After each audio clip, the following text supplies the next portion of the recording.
외국인 코치 선임이 안 되니까 유명한 감독으로 막은 거야. 유명한 코치를 막은 거야 그냥. 이때 심지어 슈틸리케 감독 설경이 누군지도 몰랐어.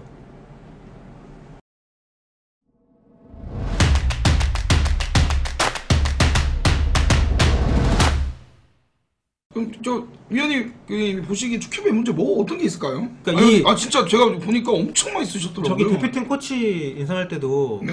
우리 그때 대표팀이 안 좋을 텐데 갑자기 막 설기현 감독을 코치로 데려오고 차두리 코치를 그러니까 유명한 사람 다 데리고 오는 거야. 김남일 데리고 오고. 근데 이거는 진짜 어떻게 보면 사이다 발언일 수 있는 게 설기현 선수와 인연이 있음에도 불구하고 그거를 사적으로 하지 않고 공적으로 지금 기사를 쓰신 거거든요. 네, 이거는. 근데 전 되게 약간 이해가 안 가더라고. 감독을 맡고 있는데 왜 코치가 뭐 대단하다. 근데 물론 국가대표를 했던 선수들은 협회나 대표팀에서 부름을 거부하지 못해요. 이때는 뭐였냐면 특히 이용수 기술위원장이 외국인 코치를 데리고 오겠다고 한 뒤였어요. 근데 외국인 코치 선임이 결과적으로 잘 안 됐고 네. 이때 심지어 슈틸리케 감독 설기현이 누군지도 몰랐어. 그래서 설기현 선수 때 영상이나 이런 거 보여주고 협회에 설명을 해줬고 슈틸리케 감독은 사실 추가 코치가 필요 없다고 했어. 슈틸리케 감독이 원하는 코치가 계약이 안 되니까 그냥 슈틸리케 감독이 누군지도 모르는 코치를 데려와서 유명한 사람이니까. 그리고 세상에 코치 영입을 하면서 기자회견을 하는 나라가 어딨냐고. 그러니까 그런 식으로 약간 언론 플레이. 그러니까 일단 여론을 잠재우는 게 중요하기 때문에. 그리고 또 얼마 안 있다가도 뭐 토니 그란데 코치도 영입했잖아요. 그렇죠. 이제 스페인. 그분도 실질적으로 팬들이 생각하는 것만큼 아주 많은 일을 하지 못하고 있어요. 왜냐하면 시간도 짧고 언어적인 문제도 있고.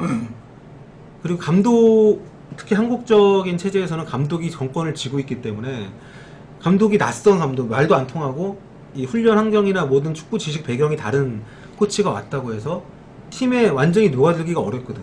우리가 이미 지난번에도 실패했죠. 2014년에도 샤트니에를 데리고 왔지만 네. 그 사람 사실상 아무것도 못하고 갔잖아.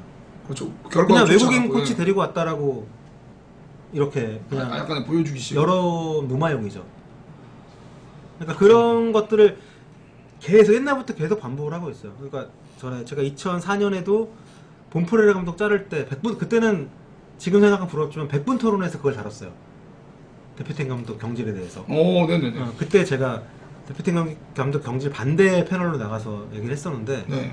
그때 본프레라 감독이 하여튼 경기를 잘하지도 못했고 동아시아컵에서도 4등을 했고 내 팀 중에서 그런 요소가 있었지만 어쨌든 월드컵 본선 진출시킨 사람인데 자를 명분이 제가 볼 때 없었음에도 불구하고 잘랐거든.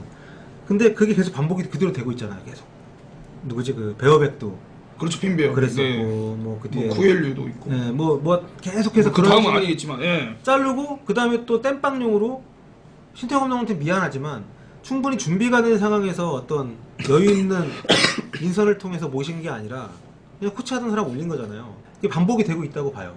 결과적으로 그 지난번에도 그 최강희 감독님이 맞고 그렇죠. 중간에 예선만하고 본인이 그렇게 얘기했으니까 애초에 네. 본인이 그렇게 선언을 했음에도 축구협회 아무런 노력을 하지 않았죠. 에이 최강희가 그만두겠어 이러고 있다가 최강희가 관두니까 갑자기 또 홍명보 월드컵 1년 남은 상황에서 또 하고 인사정책에 문제가 낳은 어떤 결말이 홍명보의 부진이었는데 그 책임을 홍명보라는 사람이 다 독박을 쓰고 물러나고 그 뒤로 슈틸리케 감독이라는 누가 봐도 이상한 감독을 데려가. 그러니까 그분이 나쁘다는 게 아니라 커리어가 전혀 우리나라 감독으로 맞지 않는 감독이었어요.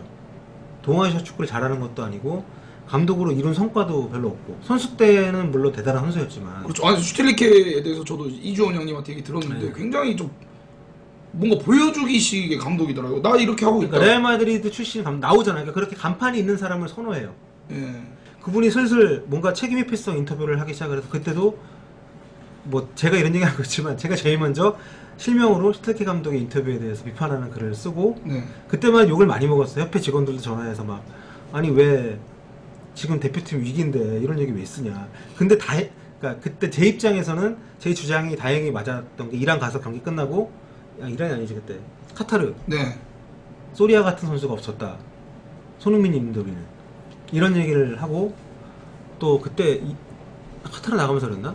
이런 식이면 한국 못 들어온다. 그러니까 인터뷰를 너무 그런 식으로 하기 시작했는데 그때만 해도 가틸리케 하기 완지 얼마 안 됐던 때여서 비판 여론이 잘 없을 때였기 때문에 그런 거를 저는 제가 그래도 네이버 컬럼리스트이기 때문에 컬럼을 쓰면 네이버에서 많이 읽히니까 네. 그런 책임감을 갖고 썼는데 계속 그런 감독에 대해서 대표팀 감독을 너무 도구적으로 쓰는, 대표팀이 아무리 실패를 하고 이래도 결국에는 여전히 다 어떤 형태로든 협회나 한국 축구의 중요한 역할을 하고 계세요. 홍명보 감독도 자기들이 그렇게 쫓아내서 미안하니까 다 전무로 불러들였잖아. 근데 나는 홍명보 감독도 차라리 기술위원장 같은 것은 모르겠는데 네. 전무라는 직책 행정직이잖아요. 그럼 전혀 관계가 없는. 관계가 없진 않지만 좀 네. 모험적인 자리죠. 근데 어쨌든 그런 스타, 그리고 박지성 유소년 전략본부장도 네네네. 결과적으로 그냥 이름만 준 거잖아. 근무도 하지 않잖아. 안 하나요? 출근 안 하잖아요. 그러니까 이름 있는 사람을 데리고 와서 여론이 볼 때 뭔가 지금 노력하는 것 같다. 그런 거 만들려고. 이런 식으로 넘기고 그냥 가는 거예요, 다. 윗선은 다 그대로 있고. 야, 그러면 그러니까 이런 패턴이 지금 계속 반복이 되고, 옛날부터 98년 프랑스 월드컵부터 그때 차범근 완전 죄인 만들어가지고 내보내고 그렇죠. 다 살아남았잖아, 위에는. 브라질 월드컵 때도 예방주사가 실질적으로 선수의 경기력에 엄청난 영향을 미쳤거든. 어떤 네.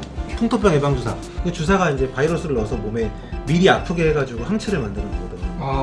그래서 선수들이 출국 직전에 그걸 맞고 가서 실제로 많은 선수들이 처음 훈련을 못했단 말이야. 네. 근데 그런 게 드러나진 않지만 엄청난, 이게 문제가 안 생겨야 되는 당연한 건데 구회 연속 나가면 뭐하냐고. 그런 노하우가 전수가 안 되는데. 야, 근데 이거 진짜 너무 시원시원하신데요?